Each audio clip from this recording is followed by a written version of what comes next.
Good evening. I'm Regina Lay sitting in for Ces Oreña-Drilon. I'm Pauline Verzosa. And I'm Shawn Yao. The big stories tonight, straight from the DPWH's secretary's mouth, there are ghost flood control projects, specifically in Bulakan, which was named by President Marcos as the province with the most number of such projects. Then there are also the contractors who cornered big-ticket flood control projects worth much more than their paid-up capital. Later on in the show, we'll speak to Senator Win Gatchalian, who was the one who revealed the discrepancy. And Vice President Sara Duterte is back in the Netherlands again with a quick stopover in Paris, France to meet with supporters. Here in Manila, her legal team files a response to the Supreme Court in relation to her impeachment case. But do you still believe that there are ghost projects there? Or there were ghost projects? In all confidence, Your Honor, I think so. So yung 5 billion na in-award sa Wawaw Builders para sa province Bulacan First engineering, are all ghost projects. there seems to be some ghost projects. We're investigating it. The Senate Blue Ribbon Committee has started its investigation into irregularities in flood control projects nationwide. Only 7 of the 15 contractors on President Marcos's list turned up today, and there were several bombshells throughout the hearing. Among them, DPWH Secretary Manny Bonoan admitting that ghost projects in flood control do exist. Mobile journalist Merimon Reyes has tonight's big story. There are ghost projects there. Or I there think so, were Your ghost Honor. projects. In all confidence, Your Honor, I think so.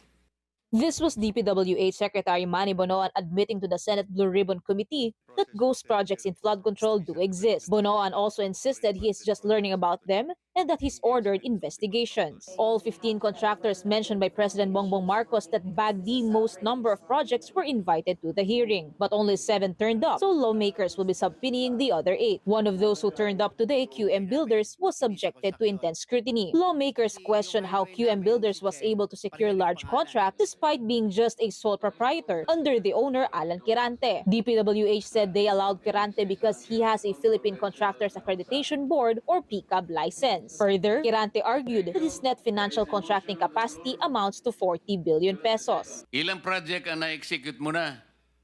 Marami na eh. O kanina sinabi mo, hindi ka pa nakapag-umpisa eh. Meron akong hawak na martilyo rito, sinasabi ko sa'yo. Mr. Chair. Huwag kang tatawa-tawa kasi hindi nakakatawa ito ha.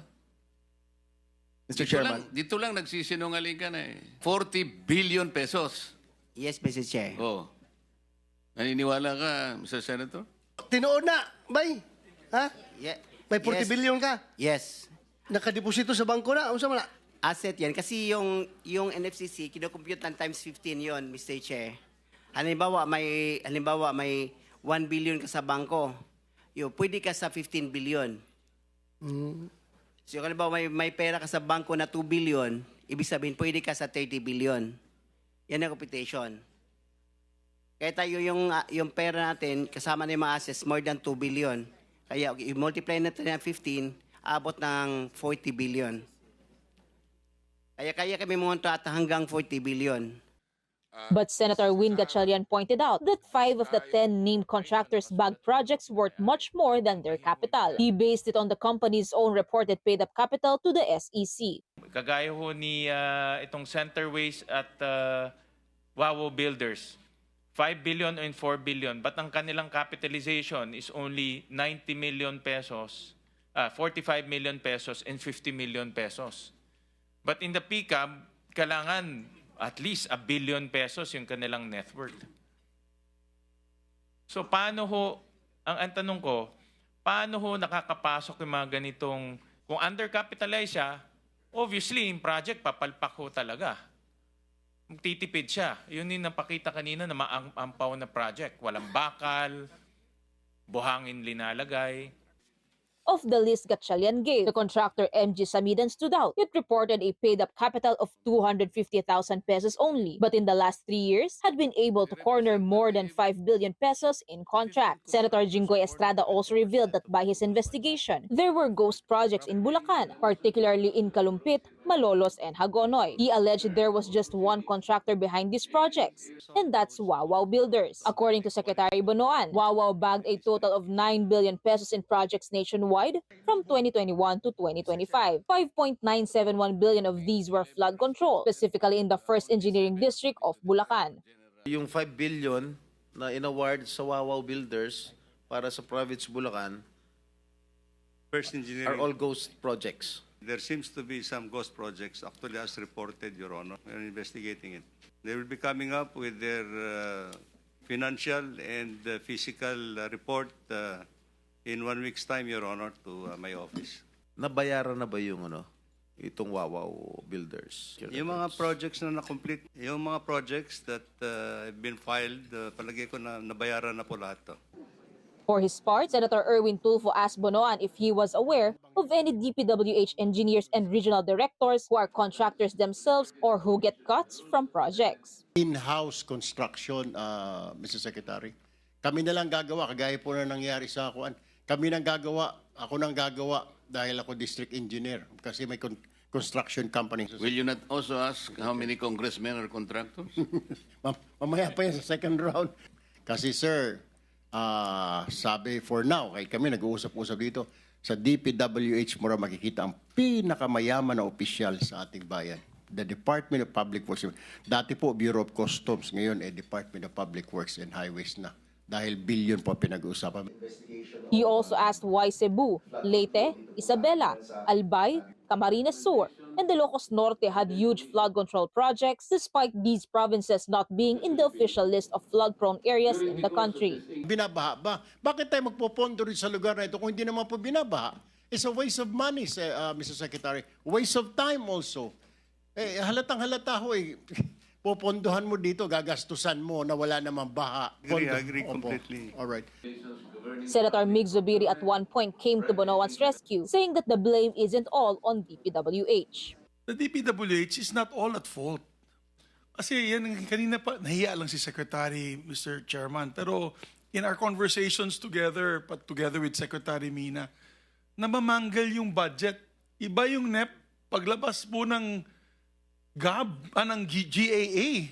Iba nang itsura ng budget, wala na po silang magagawa dahil batas po yan. Kailangan po nilang i-implement yun. That's the elephant in the room. Kaya tama si Toby Chanco sa Kongreso kahapon. Ibigay yung mga amendments from the NEP and after the BICAM. Kasi napakasimple lang po yan Bonoan said he has relieved the entire 1st District Office of the DPWH and that a fraud audit is underway. Mobile journalist Marimon Reyes, we are One News. Such an eventful hearing What was today. the last sentence he said? Just now, before the What I cameras said came on was, us. Diyos mio, nasa flood control pa lang tayo. Kaya nga. Still so many other infrastructure projects. Yes, It's we're just not the even tip of looking the at iceberg. roads yet. But you know what they say, a few of our sources have said that to us. Flood control is the new pork, right? Because you can't really see it. It's intangible to the naked eye. A lot of it happens underground, dredging. It's not a building that you can see or a bridge that collapsed, which is more obvious. So to add on to the findings from today, we also found out that there are such things as in-house construction or in-house contractors. By that we mean district engineers or RDs, regional directors of the DPWH who themselves have contracting or construction companies that participate in the bidding. This was revealed by Senator, I think, Tulfo? Nakalimutan ko na, sorry, because there's so many senators speaking. They were revealed today, but I mean, I guess we have to point out that a lot of people know that this actually is in practice for a long time already, diba? But it is coming in a very formal setting, like Senate hearing. Pawi, what struck you today? Well, there was that contractor who was being questioned for his, he was given a 40 billion, what do you call that? Yung ano niya, yung NFCC. what they call the NFCC, net financial contracting capacity, when he had about only 2 billion. I say only 2 billion, but really it's a lot of It's a lot of large money. amount It's a money, right? factorial though. They have to multiply Times it. 15. I get it. But the question there is, how much in paid-up capital do these companies really have? And the one person who can answer that for us We have now on the line Senator Win Gatchalian, who also interpolated at the hearing today. Good evening, Senator. Thanks for joining us on the Big Story tonight after such a long day. Thank you. Thank you for inviting me. Okay, Senator, we are talking about of course, the flood control investigation, the contractors, homing in on your findings today, which is 5 of the 10 contractors have paid up capital that's far less than the amount of contracts that they had bidded for. If I could just pull up the chart. These 5 are QM Builders, Centerways, 888, Wow Builders, and MG Samidan. And our viewers can see right there yung paid up capital. These are all your numbers. Paid up capital, for instance, for QM is 1.25 lang. But in the last 3 years, they were able to corner over 7 billion projects. Ganun din for Centerways, 45, over 5.1 billion in projects. Wow Builders, which was mentioned a number of times today, 50 million paid up capital, over 4.2 billion pesos in projects. And MG Samidan, the biggest discrepancy of them all, 250,000 in the latest reported paid up capital, over 5 billion pesos in projects in the last 3 years. What did you make of this? Well, 2 things. Number one, according to the PCAB, which is the agency that regulates all of these construction companies, if you are going to take on a project worth 450 million and above, your paid up capital should be at least 1 billion pesos. So you will have the wherewithal to take on big projects. And normally big projects also have big risk. So and for both sides, for both government and also for the contractor. So the contractor should have the wherewithal to take on that risk. That's the rationale why you have you're required to have big paid up capital. So if you look at that slide over there, a lot of these contractors have multi-billion peso worth of contracts. Even though you divide that into per year, because this is 3 years, they will still have about at least 1 billion plus pesos in terms of project. And a lot of these contractors will only have 50 million pesos in terms of paid up capital. Some of them 1 million pesos, some of them 250,000. And there's also another thing that we saw that some of the contractors are also single proprietor. So maybe you're taking on projects that are worth billion, but the risk is to yourself, not to the corporation. That's also another angle that we are also looking at. Okay. Sa DPWH Secretary Manny Bonoan, when asked about this, I felt passed the buck over by saying, well, they have licenses by PCAB, right? Meaning you have a license, you can bid for these projects. In terms of accountability, who has the liability here, do you think? Well, that's why we were asking who gave the notice of award to these companies, to these contractors. And there are 3 levels in terms of bidding procedures and giving notice of award. That's at the district level, at the regional level, and at the central level.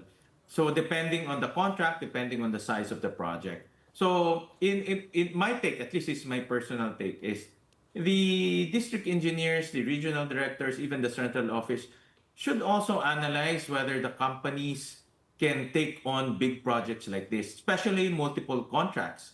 One company will have, let's say, multiple contracts being all at the same time being implemented. So the DPWH, through their districts, through their regional offices, should analyze whether these contractors will have that financial capability, the wherewithal to take on risk. Because if they don't and something happens, it's government that will be at the end of the tail, because it's the projects that will be left hanging. Projects will not be completed, and we see that in the reports. In fact, I saw in the reports a lot of these projects are not only substandard but also delayed. So meaning the contractors themselves are not financially capable in terms of completing the projects on time.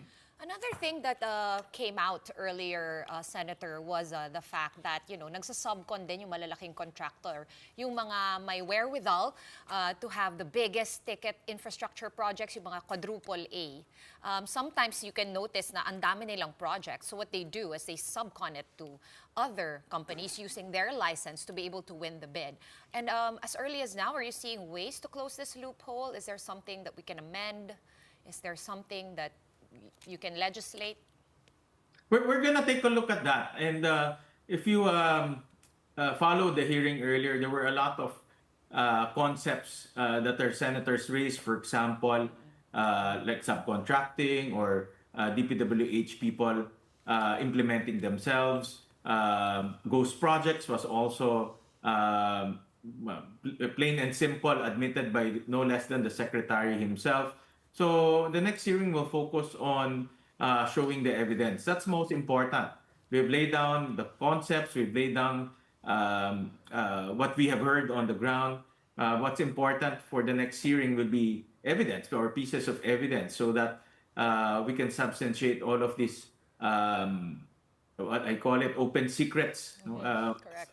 Because I think everyone admits and everyone knows what's happening within the DPWH organization. And now it's about time to bring out the evidence so that we can substantiate all of these things. What about accountability on the part of Definitely. the government, not just on the contractors, because we should have learned our lesson na from Napoles, diba? From Farmally, when these kinds of things happen also. But in terms of yung mga district engineer, regional directors in the DPWH, or whoever does the bids committees, are you planning to summon everyone, or will you just summon like their boss? Well, it's very difficult to summon everyone because we're talking about 1,000+ projects happening all at the same time. But definitely we'll test a few projects. Local governments, the portal of the president is very effective because the citizenry is now empowered to report projects that are substandard or even ghost projects. So we will take it from there. But definitely the committee earlier is Blue Ribbon, which is the formal name of Blue Ribbon, this Committee on Public Accountability too. So someone should be accountable. All of these malfeasance, misfeasance should end up in someone taking responsibility and accountability, and that's what we want to drive at. Well, Senator, speaking of accountability, Secretary Bonoan did also point to the Philippine Contractors Accreditation Board under the DTI, and he said they're actually the body responsible for issuing and accrediting these firms. So will you also be calling them? And what does that signal for you, Senator? Is it a matter of oversight or probably something deeper? Well, we'll take a look at that. We'll look at the entire picture. But what's important for me is the contracts that were entered into. PCAB is not the entity that entered into those contracts. It's DPWH that entered into those contracts. It's DPWH who audited the projects, accepted the projects, because before government pays you, you have to accept it. So it's within the DPWH organization. So the primary accountability lies with DPWH. We'll look at the other organizations like PCAB, but in my opinion, it's DPWH that should be accountable in all of these things. And Senator, about these undercapitalized firms, in your opinion, should they be banned already from joining these large-scale infrastructure bidding? Well, in concept, right now we're still getting more information. As you heard earlier, there was a rejoinder by the alleged owner of that QM builders.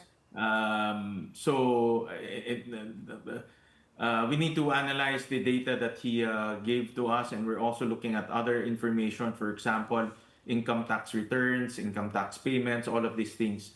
So we're looking at the entire picture, whether those contractors are legitimate contractors or they're just being used as fronts for other personalities. So we have to look at the entire picture.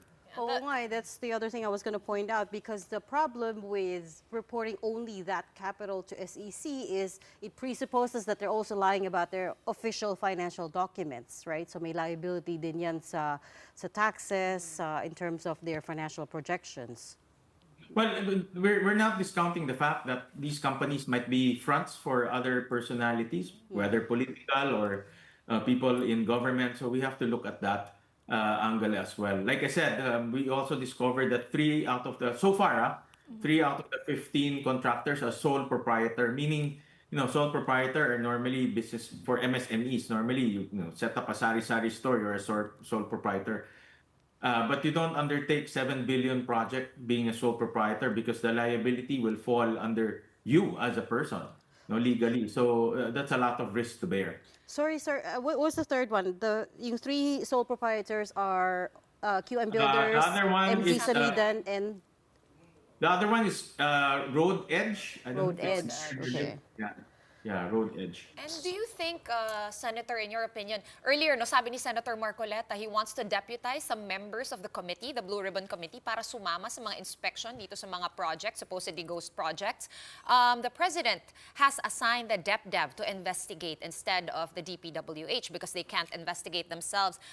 Pero we spoke to Baguio City Mayor Benji Magalong last week. He suggests that it has to be someone like the NBI or the CIDG to investigate this. Ano pong tingin ninyo?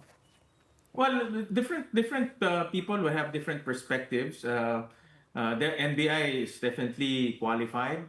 In our case, we're a different branch and we're after accountability in this sense. So the Blue Ribbon Committee is forming a task force, if you may say that, in order to physically go out and look at these projects. We need to test. We cannot go to all 1,000 plus projects. It's impossible. So we need to be more efficient and see and test which projects are violating rules and violating the law. To clarify, the sole proprietors, are they allowed to participate in the bidding? Forget about the ethics for a bit, pero legally, are they allowed to, as far as you know? Legally, they are. Okay. Legally, they are. But it's very rare, at least in my experience, very rare that you have sole proprietor bidding for 7 billion projects. So that's very rare. Yeah. So very rare, but not illegal. So, Yeah. But then again, we want to look at the entire picture so that we analyze the how all of these things work in so far as bidding for projects. You say it's an open secret, and yet today, at today's hearing, I lost track of the number of times Secretary Bonoan said, I will look into that, or that's what I heard, or we are looking into it. So almost as if he's finding all of these out for the first time. Did that strike you the same way? I think he knows very well. He's a very smart person. He comes from the corporate world. He's a heavyweight in terms of infrastructure and development projects. So he knows very well what's happening. I'm sure that he's treading very carefully in terms of approaching this controversy. But I'm sure the secretary knows this very well. Like I said, it's an open secret. You're in government. If you're doing government projects, everyone knows how this works. Well, Senator, I mean, we were talking about this earlier. Nasa flood control pa lang po tayo. I mean, this is just the tip of the iceberg when it comes to possible infrastructure-related corruption. How far do you want to see this investigation go? Well, I said in my opening speech that for 2026, we don't want a repeat of what happened in 2025.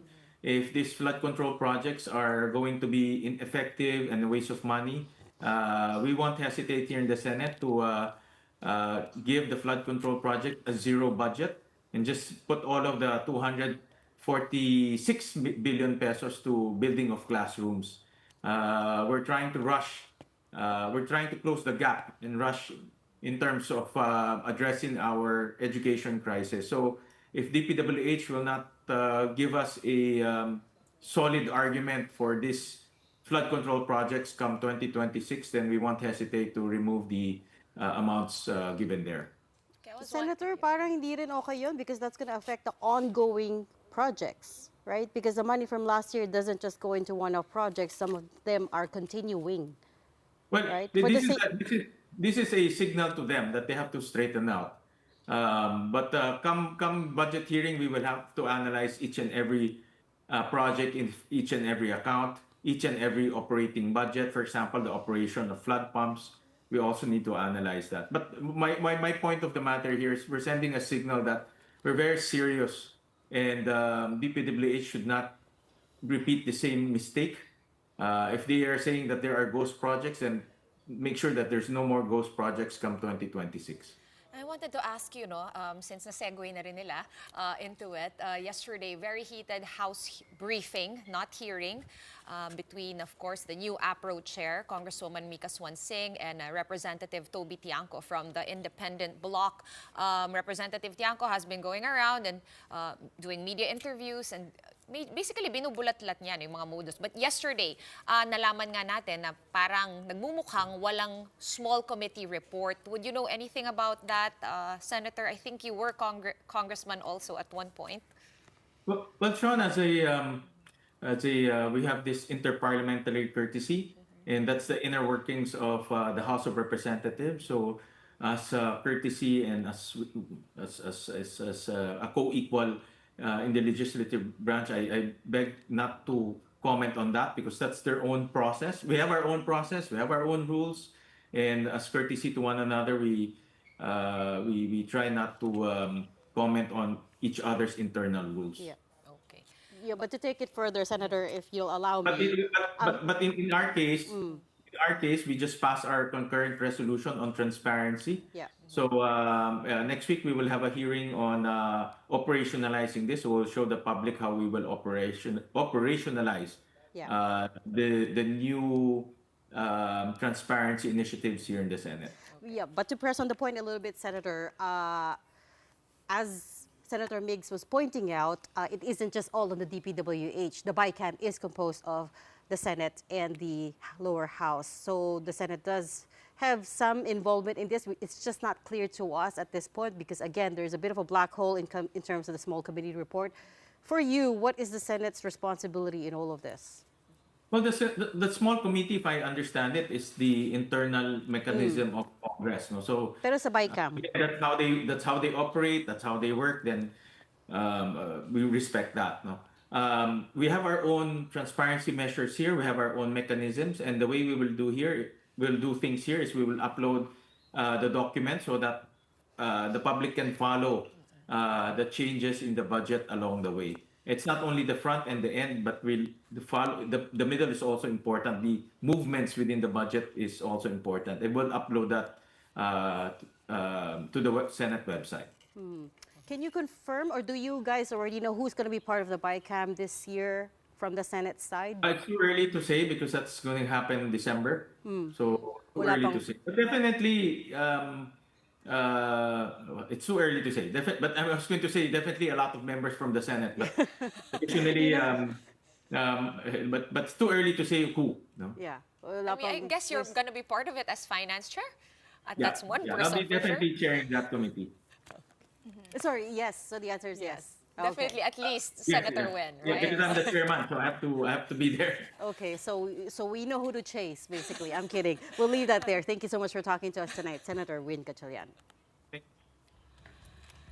Meantime, Leyte 4th District Representative Richard Gomez has got tongue swagging over a Facebook post. In it, he took a swipe at one city mayor, whom he did not name, for making corruption allegations against congressmen while the mayor's own city is facing serious problems.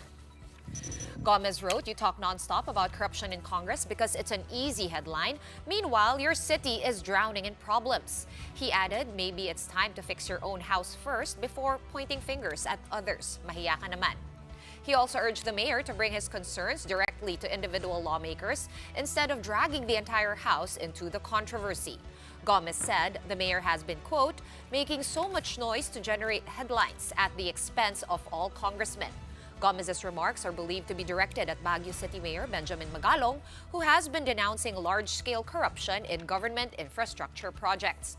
Magalong famously said that some lawmakers receive as much as 30 to 40% in kickbacks from contractors.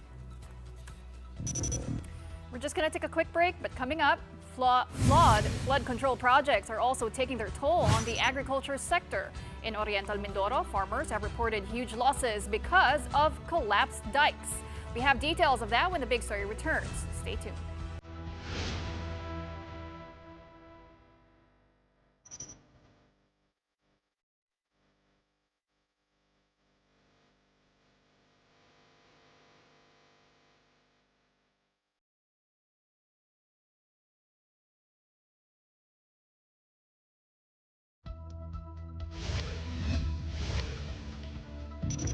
Welcome back. You're watching Big Story here on One News. Still on the flood control issue, we spoke to Isabela Governor Rodito Albano on Storycon today and asked him how he felt about being included in President Marcos's list of top provinces with the most number of flood control projects. Take a listen. Masama loob ko dyan eh. Kasi dapat, instead of number 3 kami dyan sa list, dapat kami naging number 1 eh. Kasi talagang flood-proof ang Isabela. Isabela at Cagayan. We have the Cagayan River. Ang Cagayan River, ang pinakamahabang river sa buong Pilipinas eh. Yes. It goes through Nueva Vizcaya, konti lang sa northern part. It traverses Isabela going towards Cagayan province. So, kami ang pinakamalaking river dyan. Eh. Kami nangangailangan talaga ng mga flood control projects. According to Marcos's list, Isabela had some 341 flood control projects in the last 3 years. Albano said the ones that have been built are still working and that it'll take trillions of pesos to fix flooding in Isabela. We asked the governor about ghost projects, but he said he wasn't aware of any in his province. He also says LGUs shouldn't be blamed for anomalies in these public projects because they don't have final say in them and that the allocations come from Congress. Albano, who himself used to be a congressman, says lawmakers often have to get creative to get funding for their districts. Naging congressman din ako. Minsan pagalingan ng kuha ng budget yan eh. Kasi kung sa district mo, lalo na bali kami, lahat ng ano dyan, lahat ng mga towns, sinatamaan ng baha. Nag-erode yung mga sa may tabi ng river, nawa-wipe out yung mga barangay. So, alam mo, yung mga congressman, syempre, pasigatan din yan. Kung gusto mong ma-re-elect next year, syempre, paglalaban mo yung pondo na dadalhin mo sa lalawigan ng probinsya. Kasi di ba yung pie ng government, yung budget, kunyari, nagsabi yung DPWH, meron kaming 128 billion dito, di ba? Pero ito, hindi pa na-allocate sa mga ibang regions. May mga master plan yan. So pagalingan na lang. Kasi sometimes ina-allocate yung mga pondo yearly na minsan hindi nabibigyan to mga probinsya to, hindi nabibigyan yung mga ibang regions. So pagalingan na kuha, pagalingan ng pakiusap. Or kumbaga, kung sino yung nasa administrasyon ngayon, yun na nabibigyan. And now we're going to speak to another governor. Welcome to the Big Story, Bulakan Governor Daniel Fernando. Oh, we've got him on the line. Hello. Hi, good evening, Governor. Can you hear me? Yeah. Good evening. This is Regina. So we're talking about the flood control projects again. There's a lot of findings from today's Senate Blue Ribbon hearing. Chief of them that there are ghost flood control projects in your province as verified by DPWH Secretary Manny Bonoan. He said meron sa Kalumpit, Malolos, and Hagonoy. Can I have your reaction, please? Okay, actually, patotohanan po yan talaga. Hindi po sila actually nag-ano sa amin.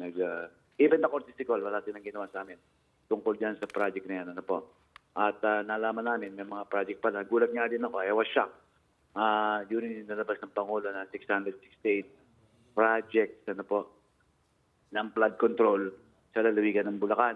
Ano po? At ngayon, nung bumisita kami ng Pangulo, doon mismo sa Bulusan, Kalumpit, nakita namin na talagang hindi tapos at putol. Ano po? And malungkot po dito, doon sa yung palang project na yan, ano po, ng flood control ay package doon yung desilting at saka yung dredging, ano po. So, ibig sabihin nun, tinanong namin yung kapitan, tinanong kung nakapag-dredge, hindi raw nakapag-dredge. Saan po yan? So, yan po. Kaya, nakita ng Pangulo at binibisita namin yung Barangay Frances, ganoon din. Masyadong substandard yung mga ginawa nila. At talagang marurupok talaga sa totoo lamang po. At doon sa sinasabi ni Secretary Bunuan, na mga flood control na ghost, ayan, nakita naman nila. Kasi actually sa kanila yan eh. Sa departamento nila yan. Actually, dapat nga, even courtesy call man lamang sila, wala pong ginawang courtesy call. Hindi po sinabit sa amin ng mga project na yan. Kaya hindi namin alam kung saan yung mga project na yan, kung nasaan man. Ano po? So, paano namin malalaman yan? Eh, pala, may mga ghost project yan. Hindi po ba naayon sa kanila? Eh, ghost project. Yan po yan. Kaya nga po, sa totoo lamang, nakakalungkot. Hindi po ba? Kasi nakita naman nila yung dumalawang Pangulo. Pasensya na, Governor. Honestly, I'm having trouble believing that you're shocked because you've been governor for how long now? 6 years, and before that, you're vice governor. Before you were vice governor, you were a member of the provincial board, correct? Yeah. Okay, so matagal ng problem yung flooding in Bulacan, and when you tell me that you're shocked that there are ghost projects, parang it's a bit hard to believe, to be honest.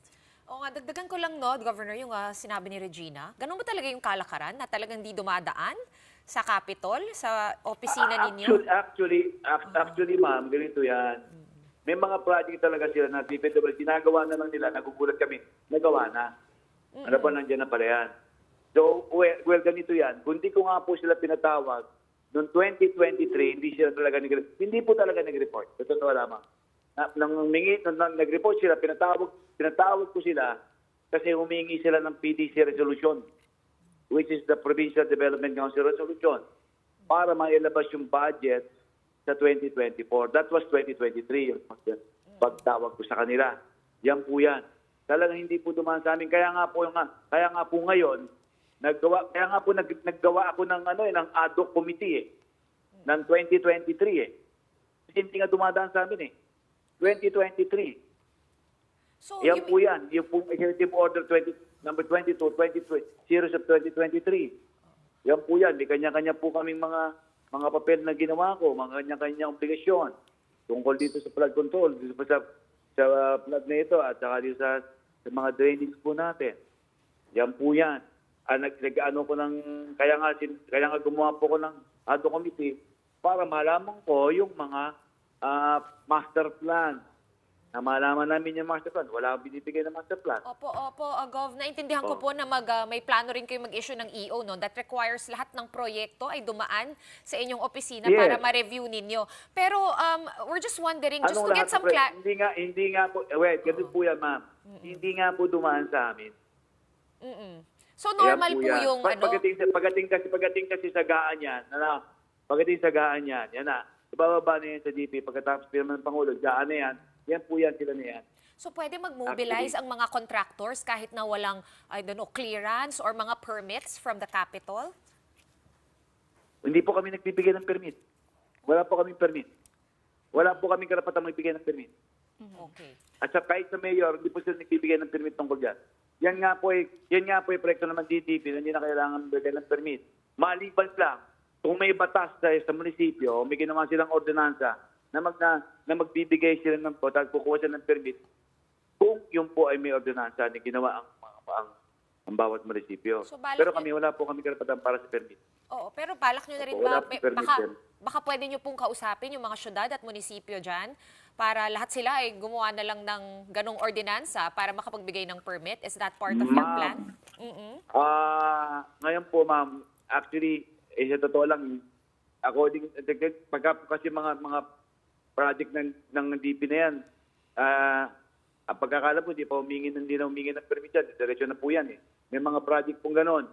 Alam po, ngayon, hindi ba na nga alam po kung may batas na ginawa ang mga bawat munisipyo. Pero ngayon, nagawa po ulit ako ng executive order. Ano po? Na lahat ng mga project ng national government, ng mga DPWH, yadaan muna sa amin. Ayan. Para makita ko man lang ang listing. Nakita ko lang. Pero yun nga po, kaya nga po pinagpatawag ako ng 2023 kasi hindi dumadaan sa akin Pero yes, Gov, alam naman natin, no? Oo. So hindi naman bago ang baha sa Bulacan. In fact, it's one of the most flood-prone provinces. So with that, Gov, never po ba flinag ng kahit anong LGU under your provincial government itong mga concerns on yung mga flood mitigation, mga flood control projects na subpar? Hindi rin nga po nila alam Even the mayors, Even the mayors, narito po ngayon sa Kalumpit, ha? Nagbibigay po kami ng relief ngayon. Hindi po rin alam ng mayor ng Kalumpit na dumaan sa kanila yan. Wala pong alam. Hindi rin po nila alam. Totoo lamang. Hindi po talaga dumaan sa amin. Kaya nga po nag-create ako ng executive order now eh. Bago. O nadadaan sa amin ngayon, kahit courtesy ko lamang. Kaya nga noong 2020, pinatawag ko siya, napansin ko mukhang hindi nagdadaan sa akin yung mga project na, hindi ko alam kung yung mga project nila. Okay, so Governor, basically what you're saying is parang binabypass yung mga LGU, no? Yung local government. Ganun nga po. Yung nga po, Provincial Development Council, parang nabypass na. But parang, Gov, ang nangyayari kasi dito is turuan na lang eh. Passing the blame, national, local, Hindi nga kept po, in the dark. Hindi po natutupad yung, hindi nababypass po yung regional at saka yung PTC. So what do you propose, Governor? How should this be handled so that we can move past the finger pointing? So dapat po talaga ay mag-create ang mga congressman o kinakailangan mag-constitutional man lamang sa amin. Yun po yun. Dapat ganun. Kaya nga po ako na mismo gumawa ng sarili kong executive order para dumaan sila lahat at gusto ko makita bago sila gumawa ng project sa lalawigan ng Bulacan. Okay, Gov, siguro, I'm sorry to have to ask this, pero why only now na inaaksyonan po? Kaya nga po tumawag ako eh. Kaya nga po pinatawag ko sila kasi napansin ko hindi na dumadaan eh. Kailan po ba ako nagsimula? 2019. Mama, 2019. 2019 po ako naging governor. Nagpandemya ng 2 years. Di po ba? So saan tayo nag-concentrate? Sa pandemic, wala namang ginawa. Di po ba? 2021, 2020, hanggang 2022. 2023, napansin ko, walang umadaan sa akin mga project sila. So nagpatawag ako. Kasi iingi sila ng PTC, kaya tinignan ko. O ngayon 2024, wala silang hiningi para sa budget 2025 na PTC resolution. Wala. Inconsistent nga po, ma'am. Okay. Di ba? Yes. I get it. So kaya nga po ngayon, bakit sinasabi nyo, bakit ngayon lang? Kaya nga po nagpatawag ako ng 2026, napansin ko. Hindi ba? Nagpatawag po kayo when? 2023? Noong 2023, pinatawag ko yung mga engineering natin ng DP sa Bulakan. Yes. Anong nangyari doon? What po came of yun. that? But 2023 po yan. Yes. Ayun. Kasi nga po, kaya nung sinita ko sila, sabi ko doon sa mga higher ups engineering officer na, o yung mga bata nyo, hindi nag-report sa akin ito, para malaman sa akin, para malaman ko yung project ninyo. O, then, sinita nung pinang-higher up, hindi rin kayo dumadaan. O, hindi sila nakikibo. Okay. Yeah, but what was the outcome? Kaya nga, nag-create ako ng ad hoc committee. Hindi po ba? Nag-ano po kayo? Sorry? Nag-convene ng Nag-create po ako ng ad hoc committee. Opo, Okay, so ad hoc committee. right, because I think the question here as well is okay, may problems with the governance. Tingnan mo na, nag-create ako ng ad hoc committee. O anong papel ng mga, may mga papel po kaming kanya-kanya. Congressman, DPWH, NIA, ayan po yan. Ang mga city and municipal mayors, ayan po yan. May kanya-kanya po kami mga dapat gawin. Doon sa mga inassign kong mga dapat gawin ng bawat isa. Doon sa DP, anong nakalagay doon sa kanilang function. Sila magsasubmit sa amin na master plan. Wala pong sinabit. Hindi na po kayo nag-follow up. Ma'am, inihintay ko nga sila ngayon eh. No, because, okay. Inihintay ko nga sila. Right. Wala po dalawang hinihingi na naman. Oo. Gov, I understand your point. Tapos, paano ko malalaman project nila? Hindi ko alam kung saan nakalagay. I understand your point na binabypass kayo, but the fact remains that this is your backyard. So kayo po yung nakakakita if the infrastructure works. Ma'am, paano mo malalaman ang isang lugar kung hindi mo alam kung saan nakalagay? Hindi po ba? O kita mo, nakita nila may ghost project pala. O paano ko malalaman may ghost pala? Okay, so ngayon na ino-audit ninyo, Governor, yung mga lumang proyekto, I just want to clarify, kailan nyo po binuo tong ad hoc committee para silipin yung mga 2023 projects? 2023, ma'am. Okay, tapos ngayon, buo pa rin po ba yung komite? Yes. And hanggang saan na po yung naimbestigahan nila? Ma'am, executive order po yan. Kaya nga nag-violate sila doon EO natin. Okay. So, how far have they gone? No? So, ano na po yung nasilip nila? Yung 2024 po ba? Nasimulan na yung mga proyekto from that year? Hindi ko po alam kasi hindi man sila nagsabit ng master plan. Wala naman sila binibigay sa aming listings. Okay, di ba? Wala silang binibigay, ma'am. Okay. So, ano po yung Wala pong nakita binibigay. ng inyong komite? Ano po yung findings nila? Gov? Kaya nga, ma'am, ngayon, magkakaroon kami ng sarili naming investigation at hihintayin ko lamang ang investigation ng national. Okay. Para malaman namin. Okay. I guess we can leave that there. Thank you so much for your time tonight, Bulacan Governor Daniel Fernando. Agriculture in Oriental Mindoro was likewise severely impacted by the collapse of a flood control dike in the area. At Barangay Tagumpay in Nauhan, Oriental Mindoro, almost 5 hectares of palay, coconut and banana plantations were buried under rocks and thick sand. That is after their road dike got destroyed when water from the nearby river ravaged them during last month's incessant rains. Per government records, the damages came up to around 77 million pesos. One of the farmers that News 5 spoke to, 64-year-old Mang Fidel, said he had just planted new seedlings when the dike gave way. Sayang ang mga namin, gumastos po kami ng malaki sa abono, mga binhi, gamot. Yun po ang problema namin. Ang aming pong kakainin, dito kami nakuha at ang aking pong mga anak ay nag-aaral din, dito rin po kami nakuha ng inaasahang gastusin. Now, the Oriental Mindoro provincial government is probing 8 other flood control projects in their area that got damaged as well. The DPWH said the 5-year warranty is still in effect on these projects, so contractors are obliged to fix these at no added cost to the government. The Department of Agriculture now also says that the money should have been used instead to fund irrigation, which served a double purpose. Kung halimbawa, yung binigay na pondo sa flood control, inilaan sa irrigation, sa irrigation water at saka sa drainage, imagine mo yung, assuming lang, portion nun, 100 billion. Ang daming ektarya mapapatubigan nun. Diba? Meron kang irrigation. Kasi maganda kasi, lalo na doon sa mga dam, pinipigilan yan pati ang pagbaha. Lalo na kung impounding. Plus, of course, kung meron kasing irrigation system, may kaakibat yan na drainage system. Now, in other news, despite getting no funding in the proposed 2026 national budget, the Ayuda para sa Kapos ang Kita or AKAP program will continue. Budget Secretary Amena Pangandaman says the program, which is under the DSWD, still has some 11 billion pesos remaining from its 2025 budget allocation. DSWD Secretary Rex Gatchalian confirmed they will continue the program using the leftover money. Aside from AKAP, the DSWD still has the Assistance to Individuals in Crisis Situation, or AICS, and Emergency Cash Transfer Program to help financially challenged Pinoys. Yung programa hindi naman matatapos.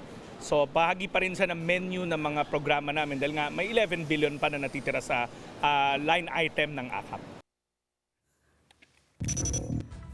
Time to pause for another very quick break, but when we return, as her defense team answered the House's motion for reconsideration regarding her impeachment case, Vice President Sara Duterte is back in The Hague to be with her ICC-detained father and their supporters. We have more stories ahead. Keep it here on One News.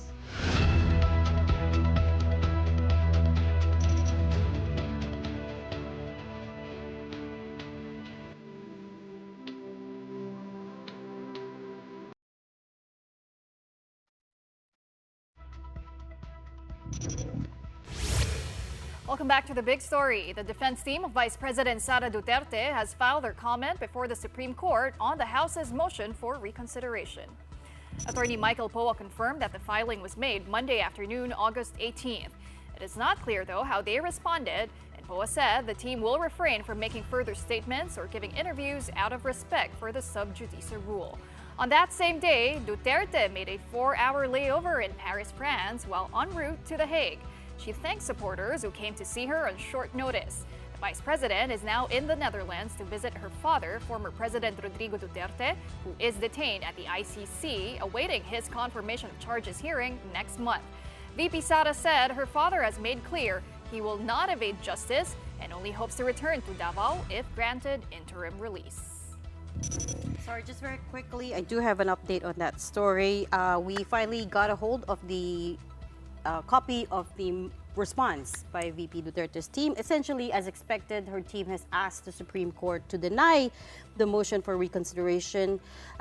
They argue that the House of Representatives' claims in their motion were quote-unquote mere diversions obsessed with trivia and blind to the decision's genuine core reasoning. So I guess we know what's on our plate for tomorrow and the days to come. But in other news, President Bongbong Marcos has ordered the Department of Health to fully implement the government's zero billing policy at all DOH-accredited hospitals amid reports of long lines. He issued this directive on Monday, August 18, during an inspection of the Eastern Visayas Medical Center in Tacloban City.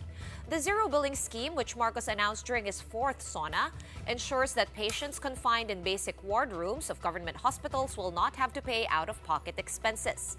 Marcos said patients should be able to leave the hospital without worrying about additional costs. Ngayon, we just have to make sure na lahat ng ospital sa buong Pilipinas, alam nila ang procedure. Kasi bago ito, zero billing ang paglabas. Wala na sila, walang dagdag na bayad, wala nang dokumento, wala nang kailangan gawin. Pipirma na lang, pwede na nilang i-uwi ang kanilang pasyente. That's good news. Zero balance billing across all DOH hospitals. The hope is that they'll be able to implement it ASAP kasi may namabalitaan tayo that there are long lines and bureaucracy in some hospitals. Alam mo, minsan may mga ganyang announcement tapos hindi pa pala alam ng Yes, hindi ng hospitals. Yes. Exactly. So President Marcos ordered Secretary Ted Verzosa to inform all the hospitals immediately, all the DOH hospitals, that is. But really, the big story is flood control. Flood control. And this is only the tip of the iceberg. Mga favorite lines natin, di ba? Open secret. According to Senator Win Gatchalian, it's an open secret. Yung corruption favorite sa word ko, flood martilyo eh. Meron ako martilyo. Actually, natakot ako dun. Nawakan pa niya. If he meant babatuhin niya dun sa resource person or he was gonna bang it to cite him in contempt. We will never Something know. You'll never know. Basta meron siyang martilyo. Pero nakakatakot, di ba? May martilyo siya, hinawakan pa niya. I agree. I was like, mga defining moments ng 6-hour, ilang hours yun? 4, 5, 6-hour hearing. And it's only the first day of that Blue Ribbon Committee hearing. Beats any teleserye, actually. All right, and that will do it for us this Tuesday evening. Thanks so much for watching The Big Story. We are One News, all sides, all the time. Have a good night. Thanks for watching.